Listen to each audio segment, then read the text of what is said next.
June 6, 1944. 6:30 in the morning, Omaha Beach, Normandy. Private First Class Carlton Barrett moved through neck-deep water toward the shoreline, his M1 Garand rifle held high above his head. Salt water burned his eyes. The weight of his gear pulled at his legs with every step. Around him, the water boiled with explosions and the frantic movements of men fighting to stay alive. German machine guns had been firing relentlessly for hours. Bodies drifted in the surf beside him. Landing craft smoldered on the sandbars where they had struck submerged obstacles the naval bombardment had failed to eliminate. Smoke from detonations blended with the morning fog, forming a gray shroud that reeked of cordite, burning fuel, and death. Barrett was 23 years old, a rifleman with the 18th Infantry Regiment, 1st Infantry Division, known as the Big Red One. He had trained with this weapon for 2 years at bases across England, firing thousands of rounds until the rifle felt like part of his own body. Now he was about to learn whether it could keep him alive. The Germans defending the bluffs possessed every imaginable advantage. Concrete bunkers with walls 3 feet thick that shrugged off naval shells. Interlocking fields of fire that swept every inch of beach with overlapping arcs of destruction. Pre-registered artillery coordinates that allowed shells to land precisely where intended. Minefields, barbed wire, tank traps, and the infamous MG-42 machine gun that American soldiers had already nicknamed Hitler's buzzsaw because it fired 1,200 rounds per minute, so fast that individual shots merged into a single terrifying ripping sound, like cloth being torn apart. Yet the Germans also had a disadvantage they did not yet fully recognize. Every American rifleman climbing those beaches carried 8 rounds of .30 caliber ammunition that could be fired as rapidly as he could pull the trigger.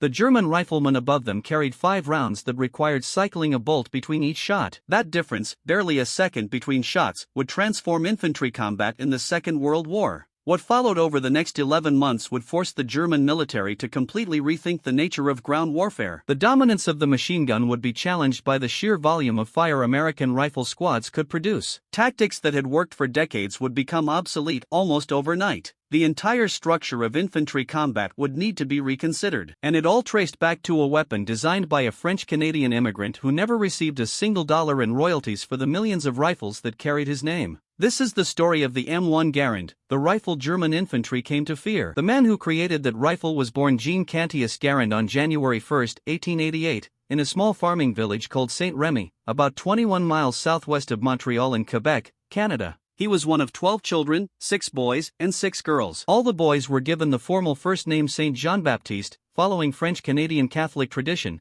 but only Jean went by John, while the others used their middle names. Several of his brothers were inventors as well, suggesting that mechanical talent ran deep in the family. His mother died when he was just 11 years old, a devastating blow to a large family already struggling to survive on rocky Quebec farmland. Soon afterward, his father made the hard decision to move the entire household to Jewett City, Connecticut, in search of work in the textile mills that employed much of New England's immigrant labor force. Young John Garand spoke no English when he arrived in America. He learned the language while sweeping floors at a textile mill, the same place where his brothers and sisters worked long hours to support the family. Conditions were brutal. Workdays stretched from dawn until after nightfall. Wages were low. Child labor laws that would later protect young workers barely existed. Yet even as a child laboring on factory floors, Garand displayed a rare gift. He understood machines the way some people grasp music or mathematics. He could study gears, springs, and levers and instantly comprehend how they worked together, and more importantly, how they could be made better. By the age of 18, Garand had already patented 2 inventions,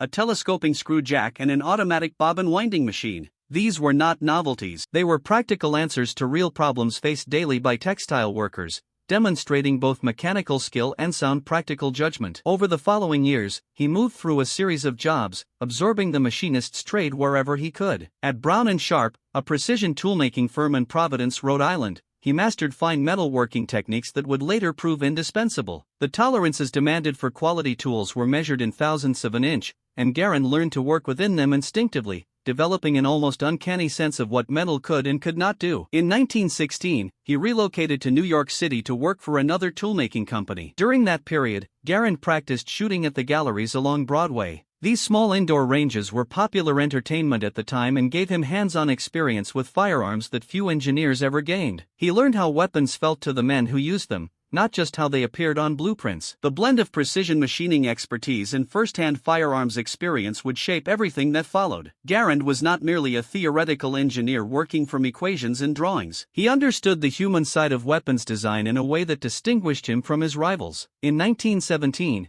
the United States entered the First World War. The American military suddenly required weapons in quantities previously unimaginable. The Army issued a call for designs for a light machine gun that could give American soldiers greater firepower. Garand submitted his design, competing against established firearms companies with decades of experience and vastly greater resources. To his own surprise, the War Department bought it. More importantly, they offered him a position at the National Bureau of Standards to continue refining the weapon. His design was not manufactured until 1919, after the war had ended, but Garand had proven valuable enough to remain on the government payroll. In November of that year, he was appointed a consulting engineer at Springfield Armory in Massachusetts. He became a naturalized American citizen in 1920. The boy who had arrived from Canada unable to speak English was now an American, working at one of the nation's most important military institutions. Springfield Armory was sacred ground in American military history. Founded in 1777 during the Revolutionary War by General George Washington and his artillery chief,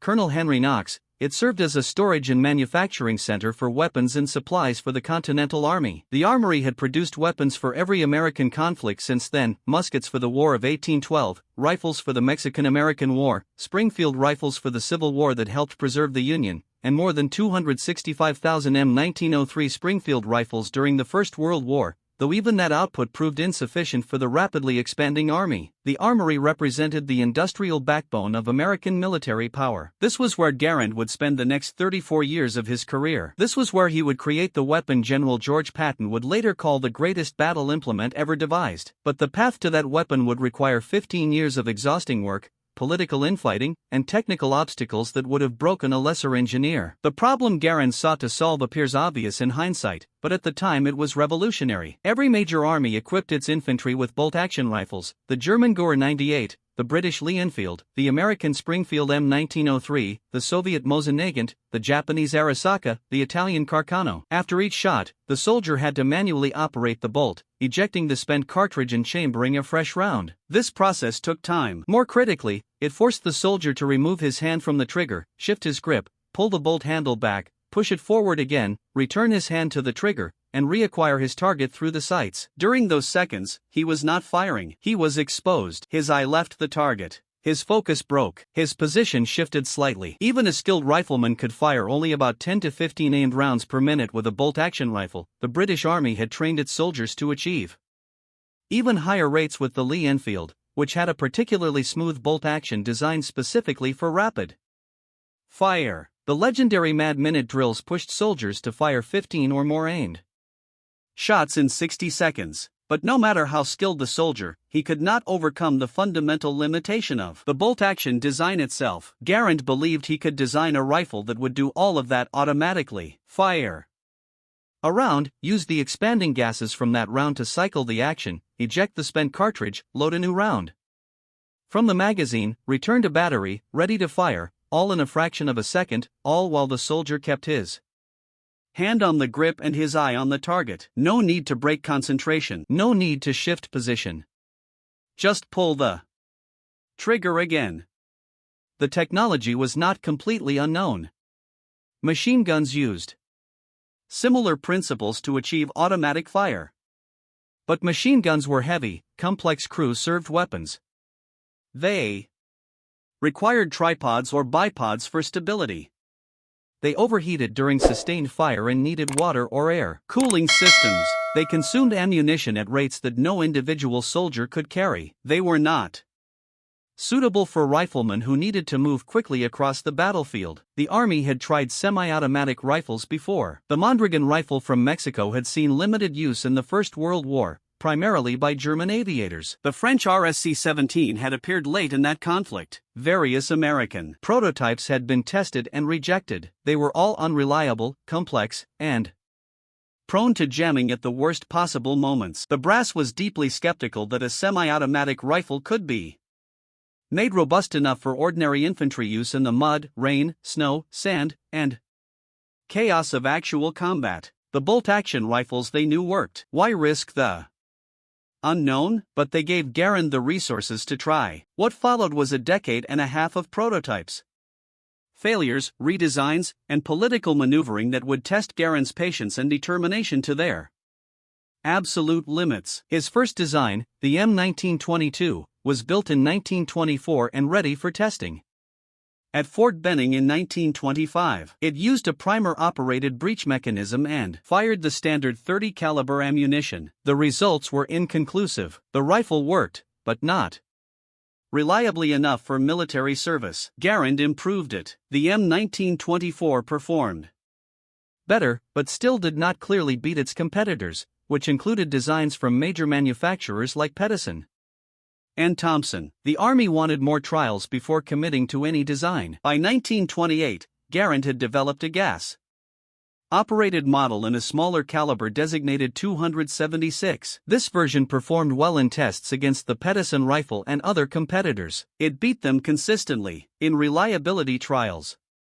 The infantry and cavalry boards were impressed. The weapon appeared ready for adoption at last. Then politics intervened. General Douglas MacArthur, the Army Chief of Staff, did not want to change calibers. The Army had millions of rounds of 30 caliber ammunition stockpiled from the First World War, mountains of brass and lead and powder sitting in depots across the country. Switching to a new caliber would mean all of that ammunition was useless. The cost would be enormous. The logistics would be a nightmare. On February 25, 1932, the Adjutant General ordered all work on the 276 caliber rifles to cease immediately and completely. All resources were to be directed toward improving the 30 caliber Garand. It was a setback that could have ended the entire project. The 30 caliber round, known formerly as the 3006 Springfield, was substantially more powerful than the 276. The gas system that had worked so well with the smaller cartridge needed to be completely redesigned. Pressures were higher, recoil forces were greater. The entire operating mechanism required recalculation and rebuilding from scratch. Garand had to essentially start over after nearly a decade of work, but he persisted. He went back to his workshop and began again. On August 3, 1933, the redesigned rifle was officially designated the Semi-Automatic Rifle Caliber 30 M1. 2 years of additional testing and refinement followed. 75 rifles were produced for field trials in May 1934. 50 went to infantry units at various posts around the country. 25 went to cavalry units. Problems were reported from the field. Garand fixed them one by one with the methodical patience that characterized his entire career. On January 9, 1936, the rifle was finally standardized for Army use. The United States became the first nation in the world to adopt a semi-automatic rifle as its standard infantry weapon. It was a momentous decision that would give American soldiers a firepower advantage for years to come. The first production model was successfully proof-fired, function-fired, and fired for accuracy on July 21, 1937. After nearly 2 decades of development, John Garand's rifle was ready for mass production, but production would prove almost as challenging as development.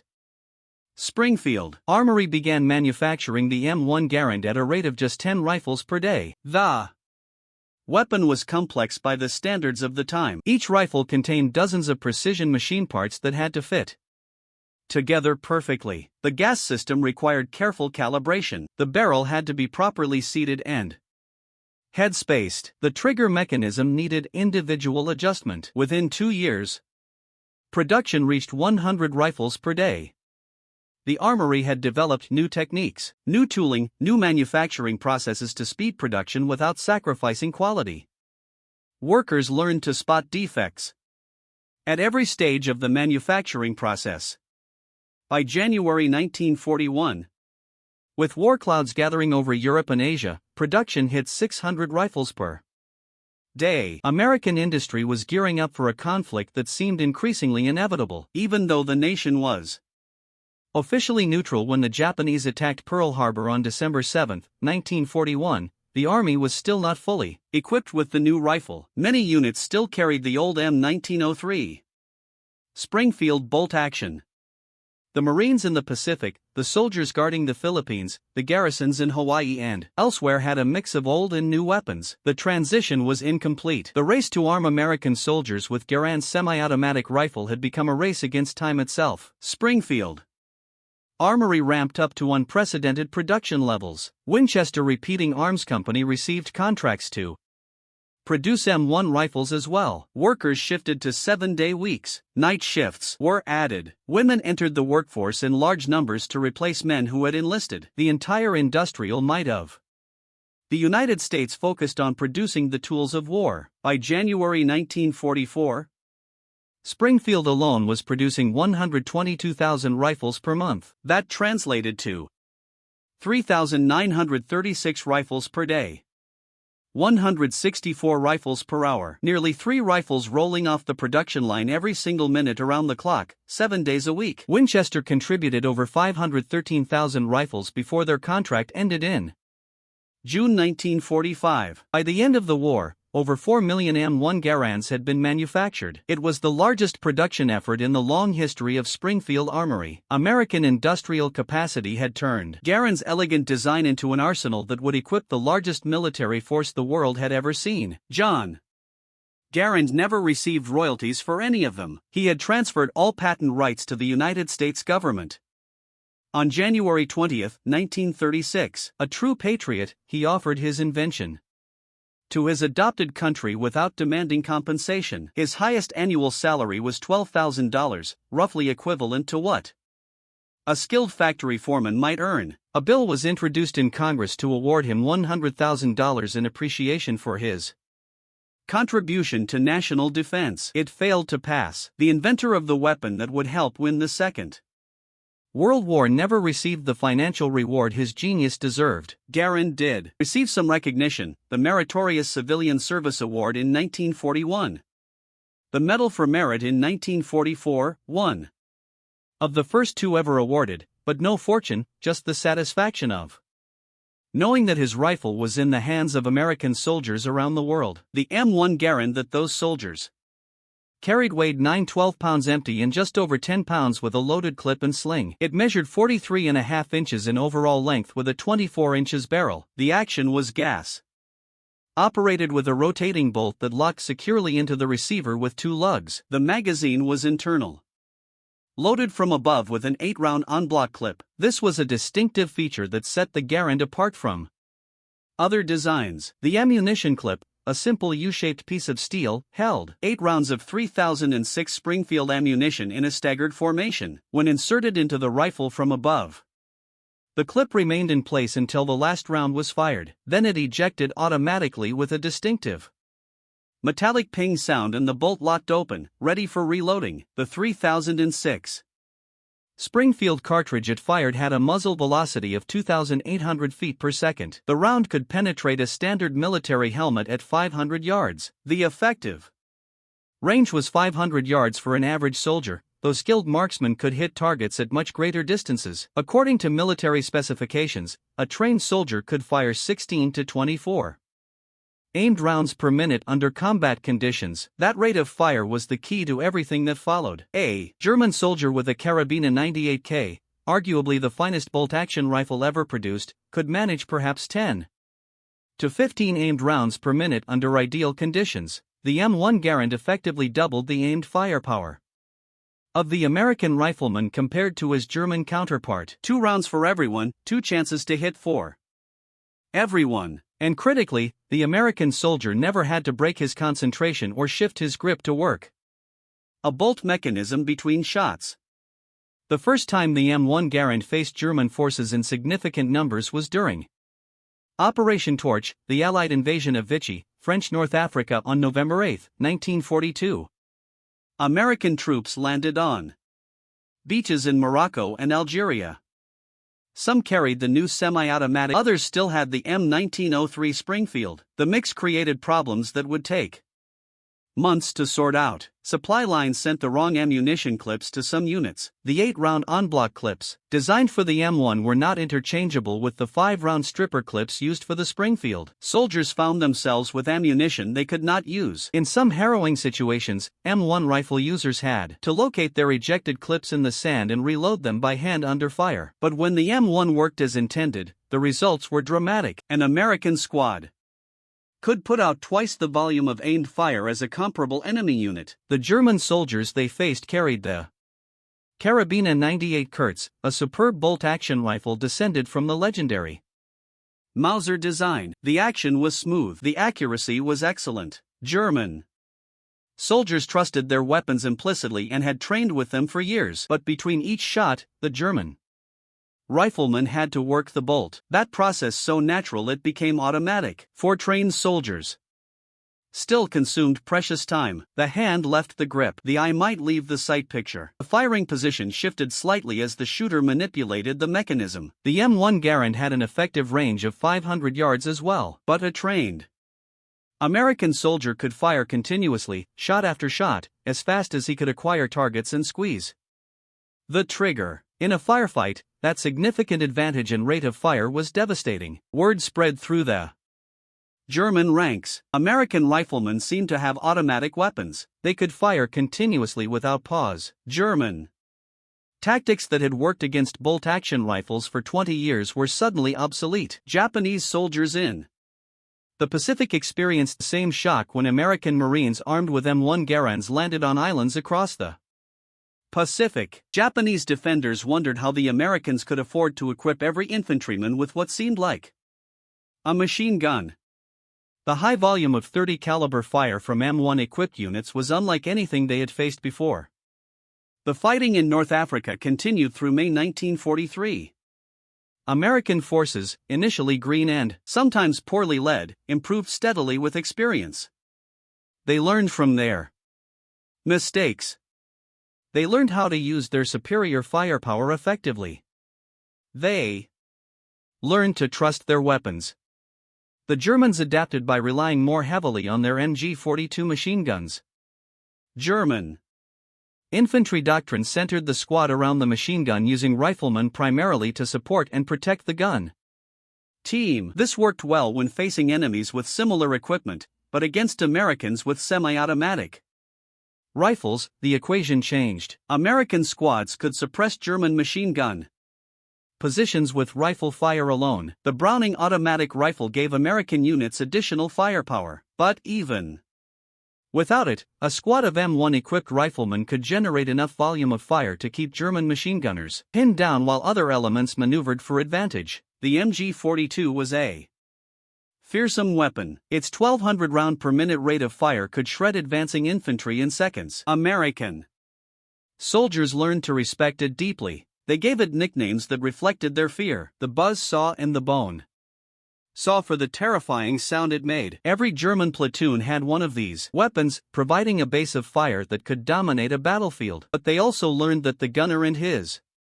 assistant were vulnerable when suppressed by accurate rifle fire. The M1 Garand could deliver that accurate fire at ranges where the machine gun crew could not easily identify and engage individual riflemen hiding in cover. German soldiers began to notice something else about the American rifle. It made a distinctive metallic ping sound when its 8-round clip was ejected after the last shot.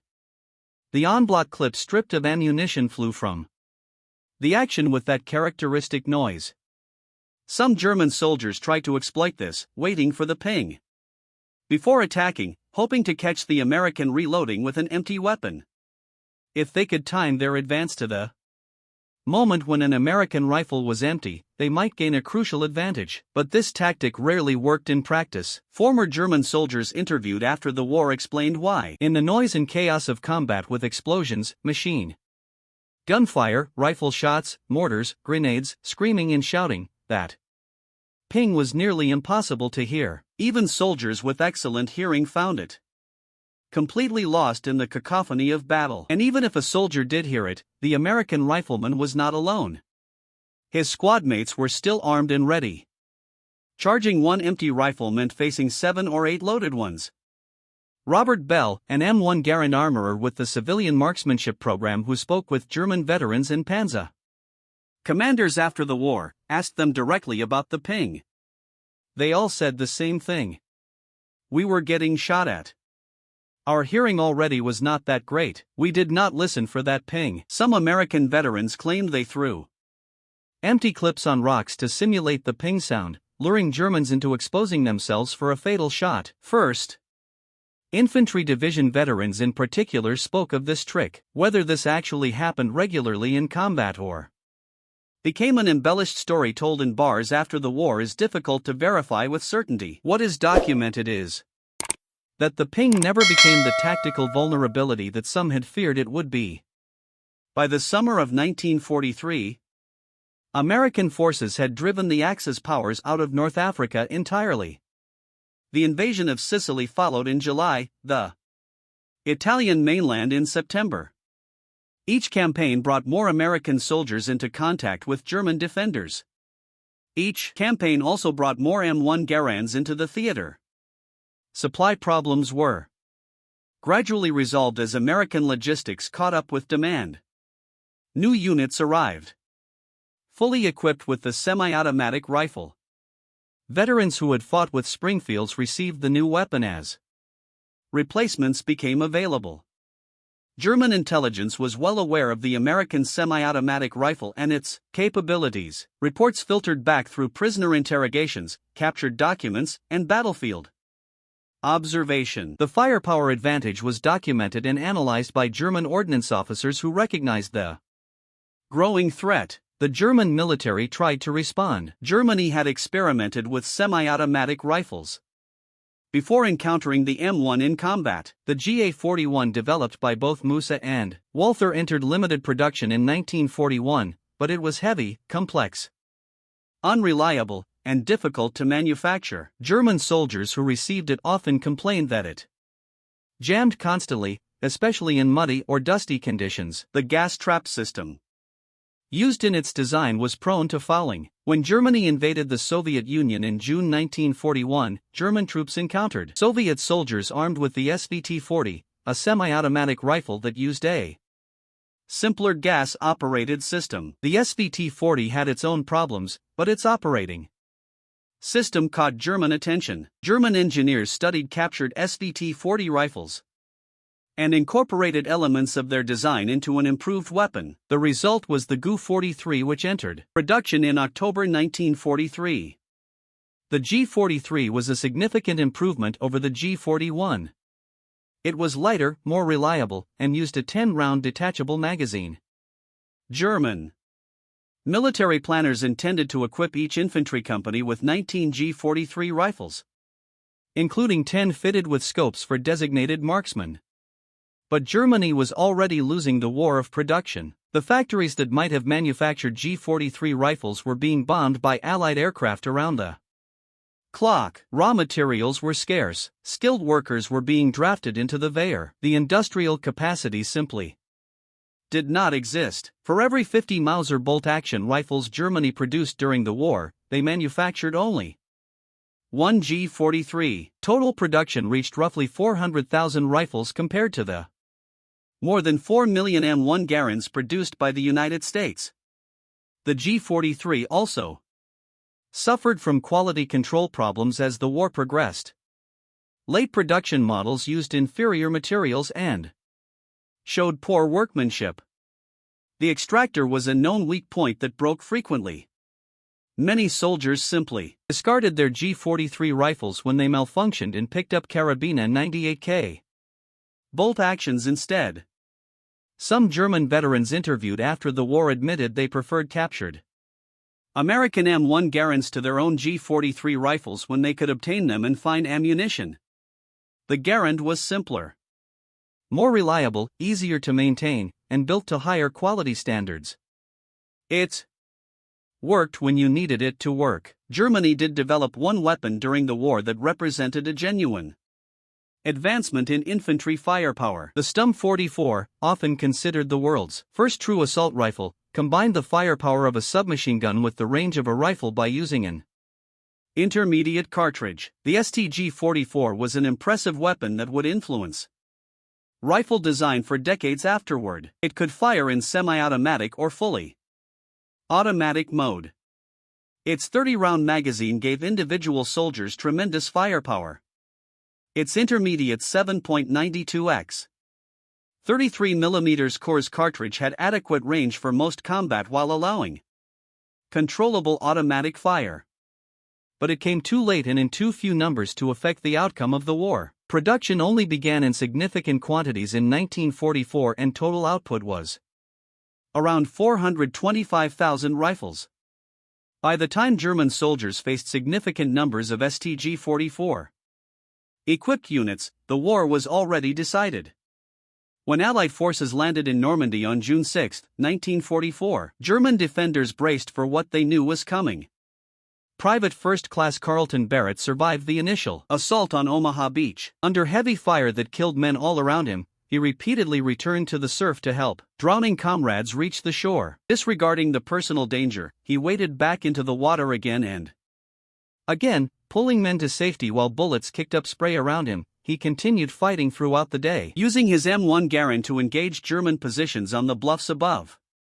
Despite intense small arms and mortar fire poured down on the beach, he helped establish the vital radio communication that allowed commanders to coordinate the assault. His actions earned him the Medal of Honor. The citation specifically noted his gallantry and intrepidity at the risk of his life above and beyond the call of duty. Barrett was one of 4 American soldiers who received the Medal of Honor for actions on D-Day. All 4 carried the M1 Garand into battle that morning, but the true impact of the rifle became clear in the weeks and months that followed the initial landings.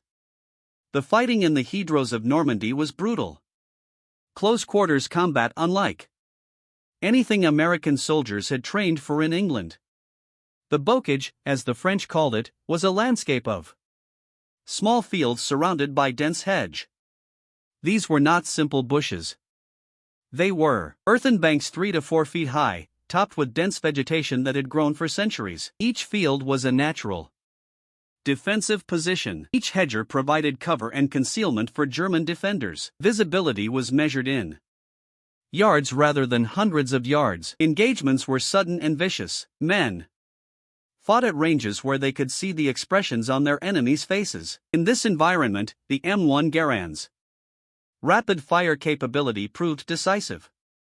American soldiers could engage multiple targets quickly, suppressing enemy positions while their comrades maneuvered through gaps blown in the hedgerows by tanks equipped with steel cutting devices invented by an American sergeant.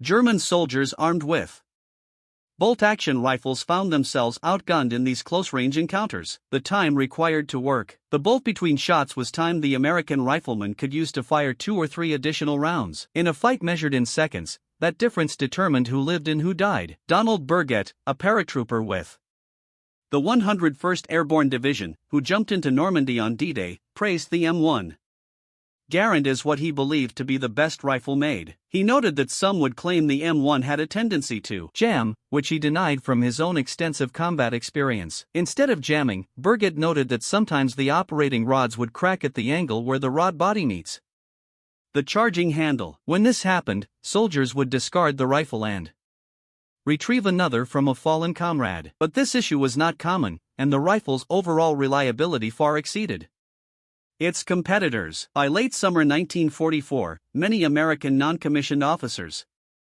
and field officers who had been issued M1 carbines swapped them for Garand rifles. The carbine was lighter at just over 5 pounds compared to the Garand's 9.5. It was popular with soldiers who appreciated not carrying extra weight, but the carbine's 30 caliber pistol cartridge lacked the power for European combat. It could not penetrate the wooden doors, brick walls, and earthen embankments that provided cover everywhere in the hedge and villages. The 3006 Springfield round fired by the M1 Garand could blast through obstacles that stopped the carbine cold. As American forces pushed eastward through France, Belgium, and into Germany itself, the M1 Garand's reputation solidified among soldiers on both sides. The Battle of the Bulge, Germany's last major offensive on the Western Front, demonstrated the M1 Garand's value under The worst possible conditions.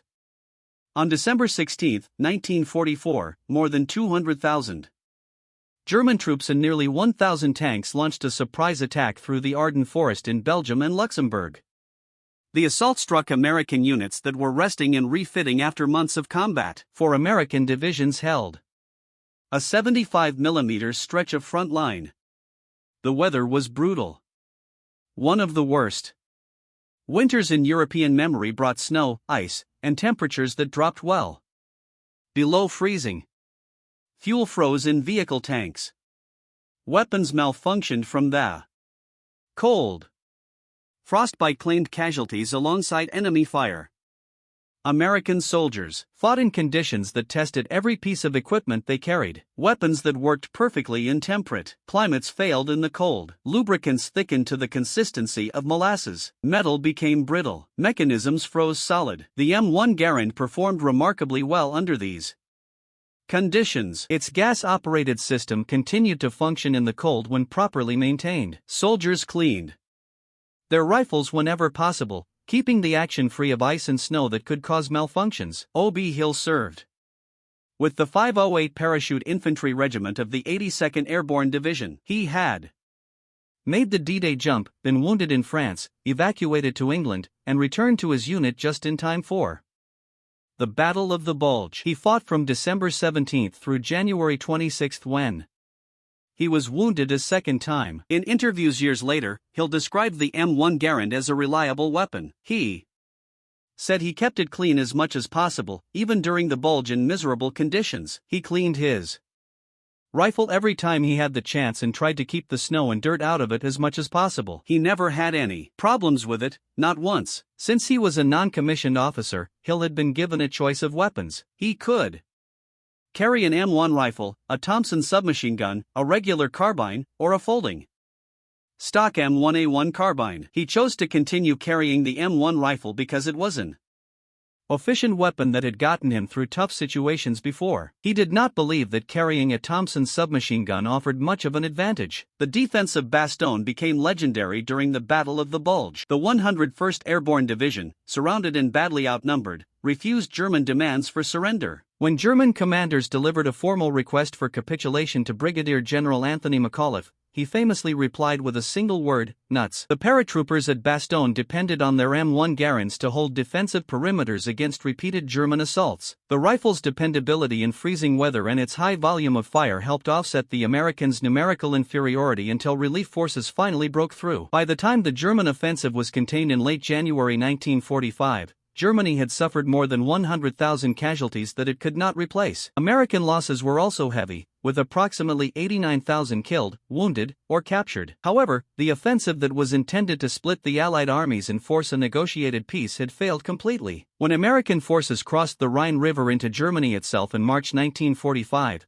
they encountered an enemy that was shattered yet fighting desperately. German soldiers understood they were defending their homeland. They fought with courage born of desperation, but they did so with weapons and equipment that were increasingly outdated or poorly manufactured. American firepower at every level was overwhelming. Artillery barrages the Germans described as a wall of fire. Fighter bombers that made movement in daylight nearly suicidal. Tanks and vehicles in numbers Germany could never hope to equal. And at the level of the individual rifleman, the M1 Garand continued to give American soldiers an advantage that German bolt-action rifles could not overcome. Germany surrendered on May 8, 1945. The M1 Garand had served throughout the European theater, from North Africa to the Elbe River, from Sicily to the heart of the Reich. John Garand remained at Springfield Armory throughout the war, continually refining his design and working on new projects. In the late 1940s and early 1950s, he developed a prototype bullpup rifle with selective fire capability designated the T-31. It featured a radical layout with the action located behind the trigger, allowing a full-length barrel in a much shorter overall weapon. The design demonstrated his ongoing innovation,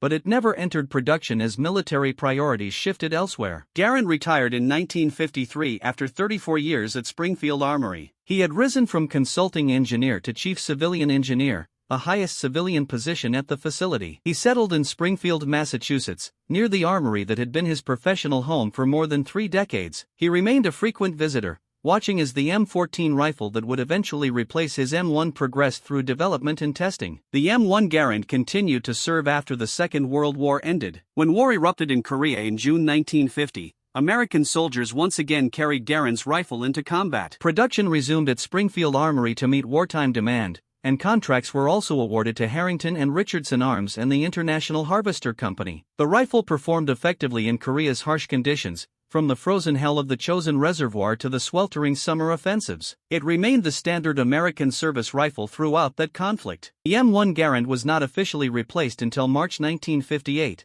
When the M14 was adopted. Many rifles remained in service even longer with Reserve and National Guard units. The final standard M1 Garand left the Springfield Armory production line in May 1957. Total production exceeded 5.4 million rifles over the weapon's manufacturing life. It remains one of the most successful military rifles ever produced. John Garand died on February 16, 1974, in Springfield, Massachusetts, at the age of 86. He was survived by his wife, Nellie, and their 2 children. He was buried in Hillcrest Park Cemetery. The year before his death, Garand was inducted into the United States Army Ordnance Corps Hall of Fame. The citation recognized both his inventive brilliance and his engineering skill, noting that because of his initiative and instinctive genius, the American soldier possessed a decisive firepower advantage during the Second World War. On June 6, 1994, the 50th anniversary of D-Day, the Garand Collectors Association dedicated a bronze bust of John Garand at the Springfield Armory National Historic Site. The bust stands in what was once the workshop where Garand spent decades perfecting his masterpiece. The plaque beneath it reads simply, "A quiet genius who gave to his adopted country the greatest battle implement ever devised, the M1 rifle." The M1 Garand remains one of the most respected military rifles ever built. Collectors prize original examples. The civilian marksmanship program continues to sell refurbished rifles to qualified American citizens. Competitive shooters use them in matches that specifically honor the rifle's legacy. Yet the true legacy of the M1 Garand cannot be measured in auction prices, match scores, or the number of rifles locked away in collectors' safes. It is measured in the testimony of German soldiers who faced it, in the respect and yes, the fear the rifle inspired in those who fought against it. The M1 Garand proved that a nation's industrial capacity could be as decisive as the courage of its soldiers. American factories outproduced German innovation at a scale no tactical brilliance could overcome. For every advanced German weapon that reached the front, American arsenals delivered 10 reliable Garands. Every modern assault rifle traces its lineage to the concept John Garand proved viable nearly 90 years ago, that an ordinary infantryman should carry a weapon capable of firing multiple shots without manual cycling between each one, that reliability and simplicity matter as much as raw performance, that victory belongs to the soldier whose weapon works every time it is needed. German infantry feared the M1 Garand because it worked. It worked in North Africa, Sicily, and Italy. It worked on the beaches of Normandy and in the hedgerows beyond. It worked in the frozen forests of the Ardennes and along the banks of the Rhine. It worked in the hands of millions of American soldiers who trusted their lives to John Garand's design. That is the story of the M1 Garand, a Canadian immigrant who became an American patriot, a rifle that changed warfare forever, a weapon that helped save the world. If you found this story meaningful, please take a moment to like this video and subscribe to the channel. Leave a comment sharing where you are watching from. Share these accounts of courage and innovation with others who value the history that shaped our world. Thank you for watching. Thank you for remembering the soldiers who carried these rifles and the quiet genius who created them.